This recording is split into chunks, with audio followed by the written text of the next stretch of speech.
নমস্কাৰ বন্ধু বান্ধৱীসকল, মই আকৌ কেইটামান নতুন নতুন সাঁথৰ উত্তৰ লৈ আহিছোঁ। আপোনালোকে যদি উত্তৰবোৰ জানে কমেণ্ট কৰিব। নমতাকৈ আহিলোঁ নিশা, মনে মনে পলালোঁ পুৱা। বন্ধু বান্ধৱীসকল ক'ব পাৰিবনে উত্তৰটো কি? নমতাকৈ আহিলোঁ নিশা, মনে মনে পলালোঁ পুৱা। যদি আপোনালোকে উত্তৰটো জানে কমেণ্ট কৰক। বন্ধু বান্ধৱীসকল ভাবিব পাৰিলেনে? উত্তৰটো হৈছে তৰা। কাৰণ তৰা নিশা আহে আৰু ৰাতিপুৱা গুচি যায়। হাবিৰ মাজৰ দঁতাল হাতী, ধান খাই পাচি পাচি। বন্ধু বান্ধৱীসকল ক'ব পাৰিবনে উত্তৰটো কি? যদি জানে কমেণ্ট কৰক। হাবিৰ মাজৰ দঁতাল হাতী, ধান খাই পাচি পাচি। বন্ধু বান্ধৱীসকল ভাবিব পাৰিলেনে? হয়, ঠিকেই ভাবিছে। উত্তৰটো হৈছে ঢেঁকী। পৃথিৱীত জন্ম ল'লোঁ আকাশত উৰোঁ, নতুনকৈ জন্ম লৈ পৃথিৱীত পৰোঁ। বন্ধু বান্ধৱীসকল উত্তৰটো কি জানিবনে? যদি জানে কমেণ্ট কৰক।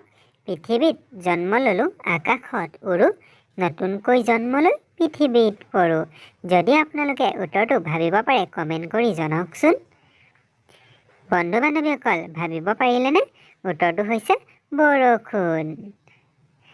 আজি আৰু এটা নতুন সাঁথৰ হৈছে উপজিয়ে মাউৰা হয় যি, খেতিৰ বাবে সাৰ হয় সি।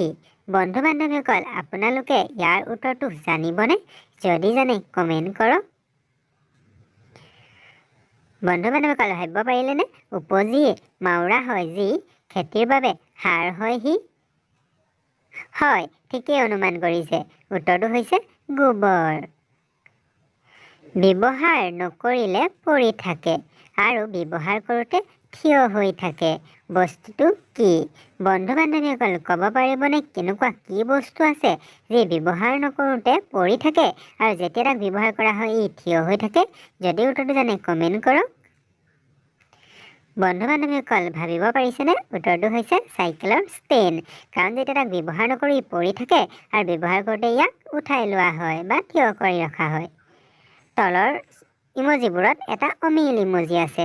আপোনালোকে যদি অমিল ইমজিটো বাচিব পাৰে কমেণ্ট কৰি জনাই দিব। আৰু যদি ভিডিঅ'টো ভাল পালে লাইক এটা কৰি দিব। এনেকুৱা ধৰণৰ ভিডিঅ' পাবলৈ চেনেলটো ছাবস্ক্ৰাইব কৰিব।